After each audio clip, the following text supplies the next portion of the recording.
Przyznam się szczerze, że z tym odcinkiem nie miałem łatwego zadania. Mam nagrane ponad 6 godzin materiału i na upartego jakoś zmieściłbym to wszystko w 30-minutowym odcinku, ale bardzo źle bym się z tym czuł.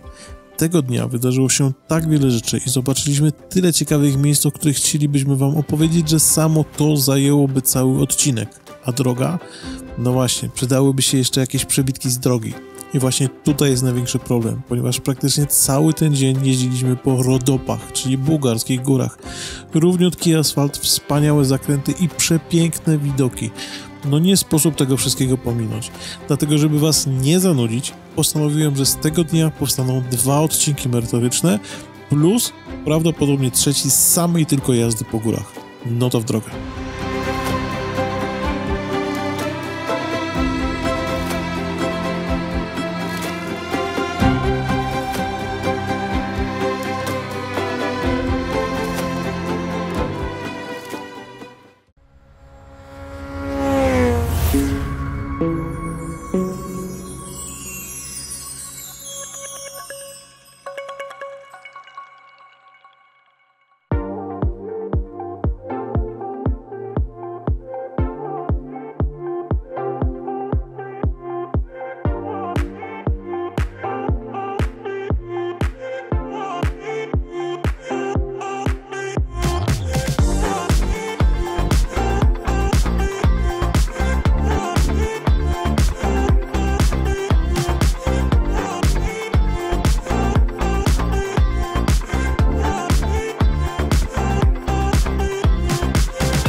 Pierwszy postój dzisiejszego dnia.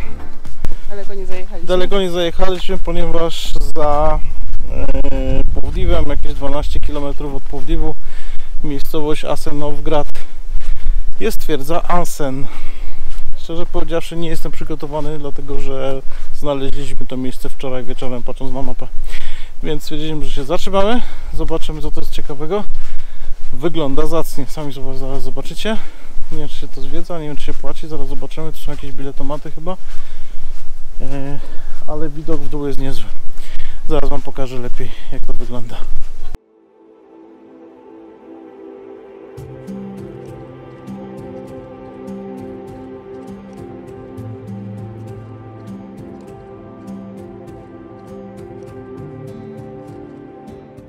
Najwcześniejsze znaleziska archeologiczne pochodzą z czasu Traków.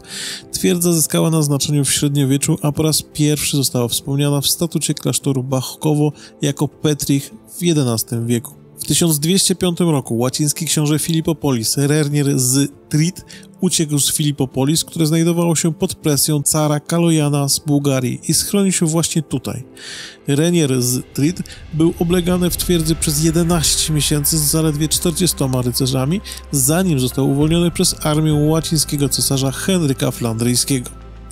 Twierdza została odnowiona w XIII wieku za panowania bułgarskiego cara Iwana Asena II, aby służyć jako fortyfikacja graniczna przeciwko łacińskim najazdom. Z tego okresu odkopano fundamenty murów obronnych zewnętrznych o grubości 2,9 metra i zachowanych do wysokości 3 metrów.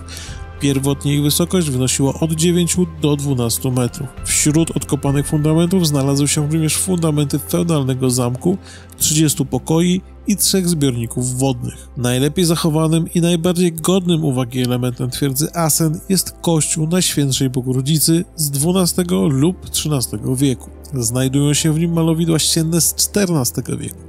Prace konserwatorskie i częściowa renowacja cerkwi zostały zakończone w 1991 roku.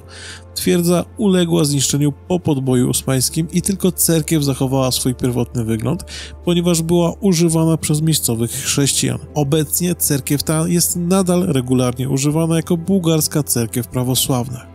Pobliskie miasto Asenowgrad wzięło swoją współczesną nazwę od twierdzy, która wcześniej nazywała się Stanimaka.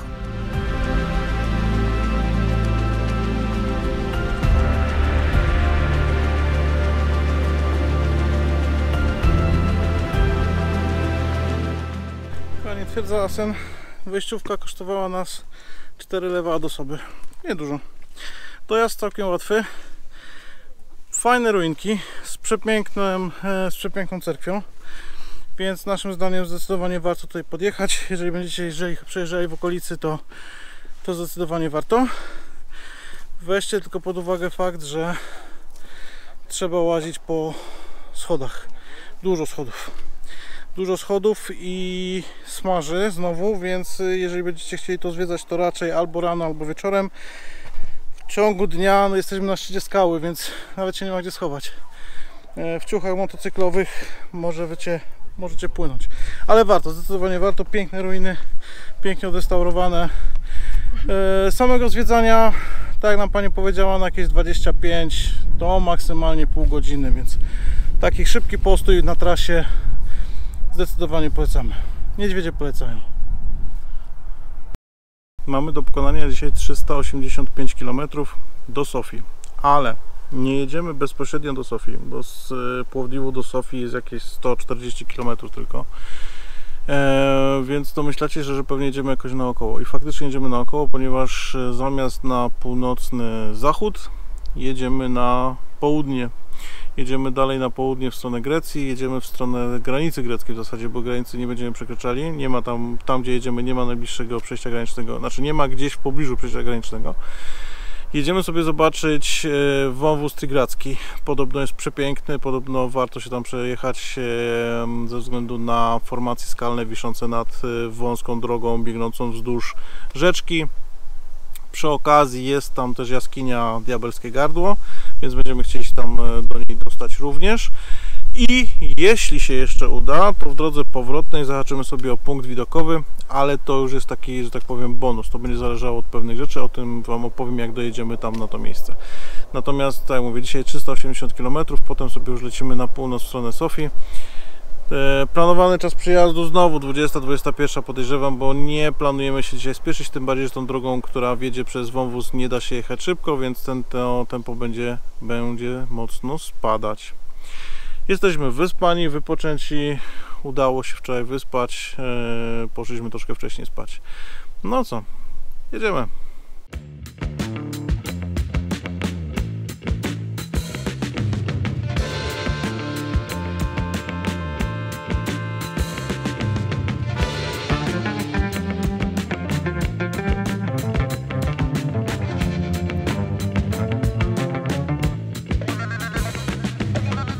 Trasę z tego dnia należy zdecydowanie podzielić na 4 odcinki, jakże różne od siebie, a każdy z nich warty pokazania i opowiedzenia kilku słów.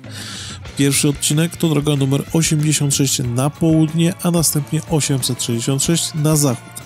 Drugi odcinek to wąski pasek asfaltu szumnie nazywany drogą przez wąwóz trigradzki. Trzeci odcinek to ponownie droga 866, ale tym razem na północ i ostatni to drogi numer 8 i 82 do Sofii. Ale zacznijmy od początku. Odcinek pierwszy. Mnie osobiście ta droga sprawiła mnóstwo frajdy. Wiem, że Justynka ciągle jeszcze walczyła ze stresem i choć sama pewnie nie będzie skłonna tego przyznać, to jednak uważam, że radziła sobie już naprawdę bardzo fajnie. W mojej ocenie tę drogę można porównać odrobinę do naszej drogi 958 z Chochołowa do Zakopanego. Wiem, że nie zupełnie to samo i widoków na Tatry brak, ale jednak droga wijąca się mniej lub bardziej leniwie przez las z mniejszymi lub większymi górkami i dość umiarkowany ruch. I tak zdaję sobie sprawę, że 2 odcinki temu narzekałem na drogę wijącą się przez las, ale jednak droga drodze nierówna. Być może wtedy moje zdanie wynikało z faktu, że nastawiłem się na fajne zakręty z Google Maps i się rozczarowałem. Dzisiaj jechałem bez żadnego nastawienia. Po prostu miałem ochotę trochę pojeździć bez napięki i oczekiwań. Jechało nam się tak dobrze, że jedynym zmartwieniem był fakt, że od wielu już kilometrów nie było żadnej stacji, a ilość przejechanych kilometrów na wskazaniach drogomierza niebezpiecznie zbliżała się do limitu. Na szczęście pojawiła się stacja.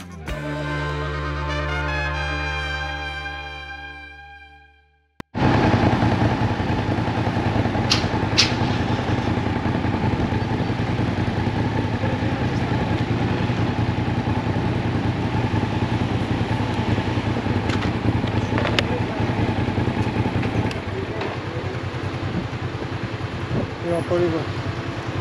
Nie ma paliwa. Nie ma paliwa? Jedziemy dalej.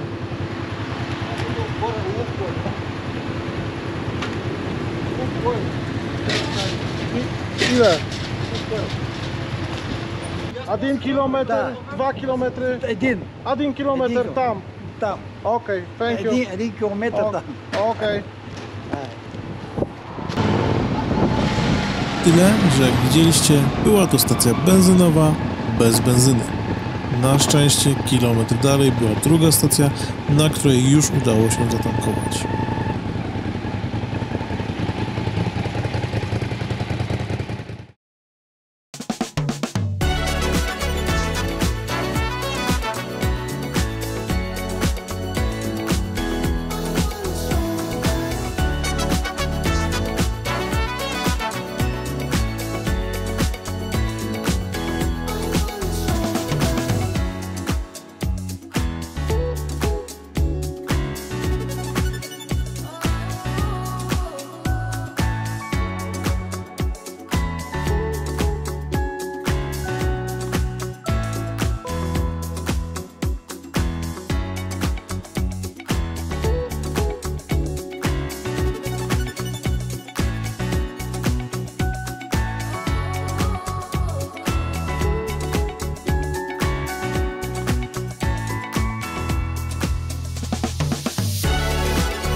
Drugi odcinek to wąwóz trygradzki.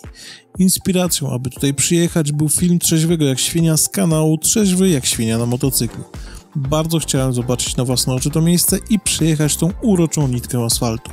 Równolegle do tej drogi biegnie jeszcze droga wąwozem rzeki Bujnowskiej, jednak ze względu na tradycyjny niedoczas musieliśmy zdecydować się na jedną z nich. Padło na ten wąwóz. A ten drugi? No cóż, po prostu zrobimy następną razą, jak to mawiał Mox w filmie Wabank.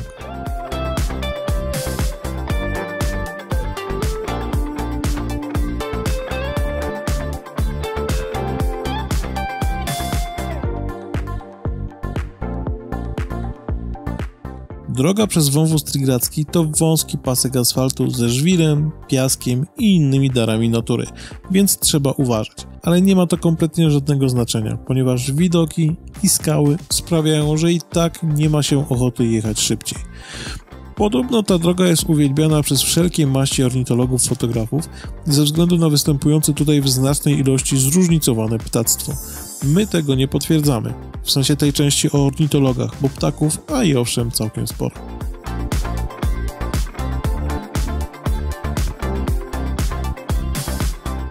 Żeby zamknąć temat tego odcinka, to pokażę Wam drogę w obie strony, a temat jaskini zostawię na kolejny film. W ten sposób za tydzień też będę miał o czym opowiadać.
Za tydzień zabierzemy Was do wnętrza Ziemi, opowiemy o 2 kolejnych odcinkach tej części wyprawy oraz zdradzimy Wam nasze pierwsze odczucia po zderzeniu ze stolicą Bułgarii, Sofią. Na dziś to już wszystko. Pamiętajcie, żeby zasubskrybować i kliknąć w dzwoneczek, aby nie przegapić drugiej części tego filmu i oczywiście resztę wyprawy. Do zobaczenia, trzymajcie się, cześć!